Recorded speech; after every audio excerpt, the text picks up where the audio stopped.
Hey guys, it's Benny the Comicstorian bringing you CTV, and today we're going to talk about the Supergirl pilot and the trailer and our opinions. Now, if you stick around for the video, we're also going to go into the differences between the various versions of Supergirl, because this is just one version, and it's not my favorite version.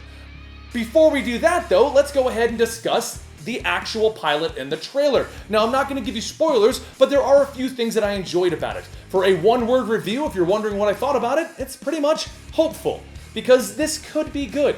Right off the bat, we get to see that Supergirl is a girl trying to make her way in a big city. And the first thing that she basically says is, I don't want to be a superhero, my cousin has it covered. So we already know that Superman exists in this universe.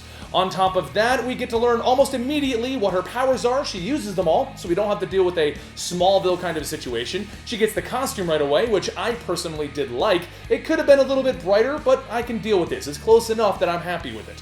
We also get to see her family, which are cameoed by Dean Cain and the original Supergirl actress from the movie. Awesome Easter eggs that will be in our Supergirl pilot Easter egg video once the show actually comes out. And overall, I was okay with it. I liked it. I like the direction that they're gonna go. I wish the budget was a little bit bigger because some of the effects for her like flight and her fighting looked a little wonky, kind of like they had a lower budget than maybe Flash or Arrow, which I don't know why they would. CBS is a much larger network. But overall, I'm hopeful for it. But it could turn into the version of Supergirl that I'm not happy with. Now, in order to understand that, you need to understand that there are different versions of Supergirl. There's one version where she showed up in the Silver Age. There's a version that showed up in the New 52. There's actually an alien that pretended to be her. There's a version that came out in the animated series. There's a version that came out with like the low-cut like shirt and the skirt. There's a lot of different versions. And this one harkens back to me with the Silver Age. Alright guys, it's time for us to just go a little bit deeper into the actual versions of Supergirl, because I personally think that this is kind of closer to the original Silver Age than it is to the New 52, and that's one reason why I may not like this. So, in the Silver Age, she went by a couple of names, Kara Zor-El, and she also went by Linda Danvers, not to be confused with Carol Danvers, known as Miss Marvel, over at Marvel. They are completely unrelated, they are different publishing houses. So, this version of Supergirl, as much as fans liked her, was really just kind of Superman with girl parts. That's pretty much what they went for with it. Like, it was literally just a Superman that was a girl.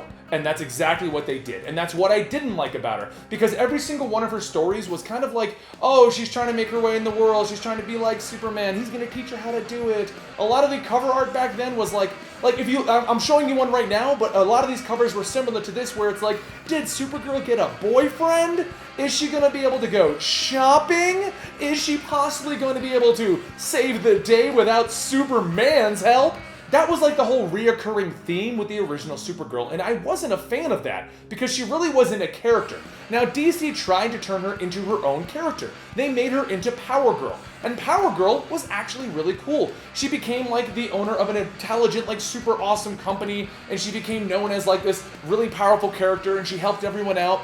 But because she was Power Girl, no one ever really bought the book, and it never got any really long-running runs. It got ended early a lot of times.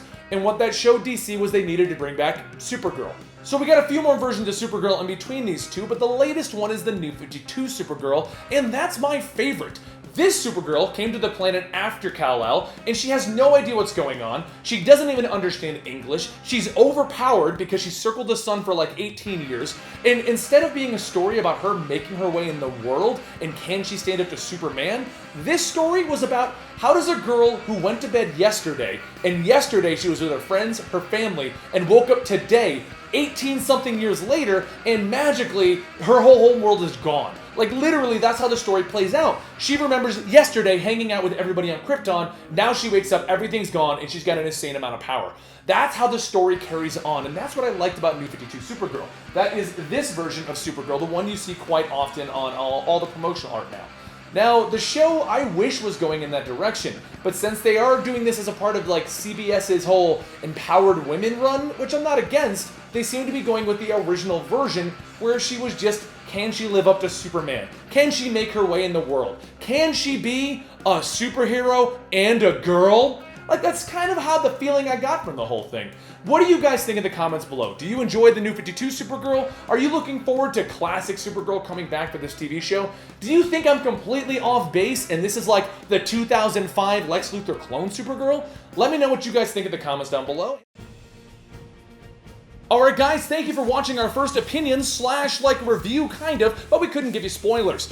Go ahead and follow us on Twitter at Comicstorian or go to our subreddit r/Comicstorian where you can chat with us and let us know in the comments down below what you think of this channel. What shows do you want us to follow? Because we have a long list of things we're intending to follow, but we do want to see what you guys want. Maybe there's some that we can focus on and some we can shuffle to the side. Let us know in the comments down below and I will see you guys next time right here at CTV.